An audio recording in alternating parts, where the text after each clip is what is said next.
Tellement de questionnements au milieu des chrétiens. Permettez-moi d'aborder le sujet du baptême. Parce que plusieurs se posent cette question, mais de quel genre de baptême devions-nous être baptisés?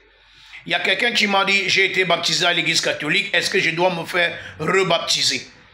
Et il y a quelqu'un qui dit, si j'avais rétrogradé et je suis revenu dans la foi, est-ce que je dois me faire rebaptiser? Permettez-moi en quelques minutes de vous parler du baptême. La Bible dit dans 1 Pierre 2, le verset 21, cette eau qui était une figure du baptême, qui n'est pas la purification de la conscience, mais la purification de nos péchés, mais l'engagement d'une bonne conscience avec Dieu. La première chose que je vais te dire sur le baptême, c'est que le baptême, c'est l'engagement d'une bonne conscience. En d'autres termes, on ne baptise pas les bébés. Un bébé n'a pas de conscience. Un bébé ne sait pas ce qu'il est en train de faire. Donc le baptême, c'est l'engagement d'une bonne conscience avec Dieu. La deuxième chose que tu dois savoir, c'est que le mot baptême lui-même vient d'un mot grec baptisio, qui signifie plonger ou bien immerger totalement. Donc on ne peut pas baptiser quelqu'un en versant quelques gouttes d'eau sur sa tête, ce n'est pas le baptême. Aujourd'hui, nous avons des mots que nous avons tordus. Le baptême par aspersion et le baptême par immersion. Comment tu peux prendre un mot qui signifie immersion et tu dis que tu as immergé quelqu'un en aspergeant l'eau sur sa vie? Ce n'est pas compréhensible et ce n'est pas normal. Troisième chose que tu dois comprendre sur le baptême, la Bible dit que c'est l'image de la mort et de la résurrection avec le Seigneur Jésus. C'est-à-dire, lorsqu'on te plonge dans l'eau, c'est le symbole de l'enterrement. Et lorsque tu ressors de l'eau, c'est le symbole de la résurrection. Comment donc tu peux être enterré avec une pelle de terre sur ta tête si on veut prendre l'eau comme la terre, seulement en termes d'image? La quatrième chose que j'aimerais que tu comprennes sur le baptême, c'est que Jésus lui-même dans Matthieu chapitre 3 est allé se faire baptiser dans l'eau.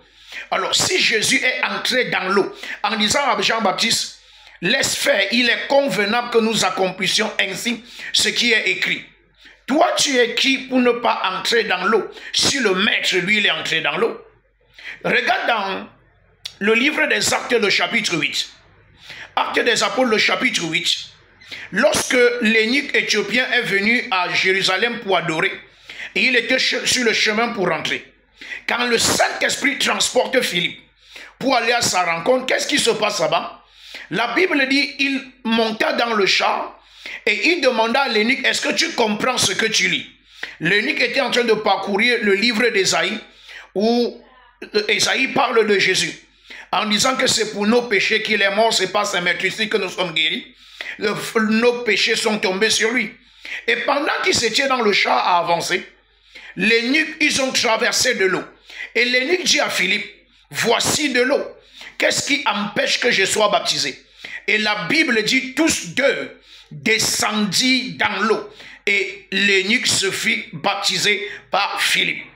Est-ce que je peux te parler? Jésus s'est baptisé, le Maître, le Seigneur, le Fils unique de Dieu, à cette époque s'est baptisé dans l'eau. L'eunuque éthiopien, qui est comme le ministre de l'économie et des finances de l'Éthiopie, s'est fait baptiser dans l'eau. Toi, tu es qui, bien-aimé, pour ne pas dire que tu ne dois pas descendre dans l'eau? La cinquième chose, qui est souvent une question dans le baptême, quelle est la forme de baptême qu'on doit faire? Est-ce qu'on baptise au nom de Jésus ou au nom du Père, du Fils et du Saint-Esprit? Et il faut dire que si la forme du baptême par aspersion et par immersion divise les réveillés et les catholiques et les protestants, chez les réveillés, eux-mêmes ils sont divisés sur la deuxième forme du baptême, c'est-à-dire est-ce qu'on baptise au nom de Jésus ou est-ce qu'on baptise au nom du Père, du Fils et du Saint-Esprit? Et là, je vais répondre facilement. Est-ce qu'on baptise au nom du Père, du Fils et du Saint-Esprit ou est-ce qu'on baptise au nom de Jésus? La Bible dit, Jésus baptisa ses disciples, mais toutefois ce n'est pas lui-même qui baptisait, ce sont ses disciples qui baptisaient en son nom. Fais quelque chose au nom de quelqu'un, reviens donc à faire exactement ce qu'il a dit. Par exemple, si tu peux rendre visite à quelqu'un en mon nom, Ça veut dire que tu es parti faire là-bas, c'est exactement ce que je t'ai dit.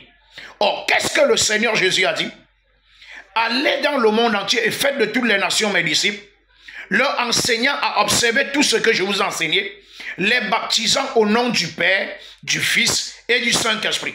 Ça veut dire que lorsque la Bible dit que les disciples baptisaient au nom de Jésus, c'est-à-dire ils baptisaient selon la recommandation que Jésus avait laissée, c'est-à-dire au nom du Père, du Fils et du Saint-Esprit.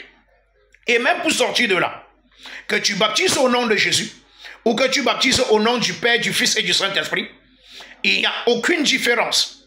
Car la Bible dit qu'en Christ habite la plénitude de la divinité. Et lorsque nous parlons de la plénitude de la divinité, nous parlons du Père, du Fils et du Saint-Esprit.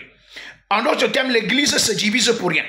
Que ce soit celui qui baptise au nom de Jésus, que ce soit celui qui baptise au nom du Père, du Fils et du Saint-Esprit, tous deux accomplissent les Écritures. Laissons la division et observons plutôt lettre et mot pour mot ce que le Seigneur Jésus nous a laissé comme recommandation. Que le Seigneur te bénisse pendant que tu t'attaches à sa parole. Sois béni.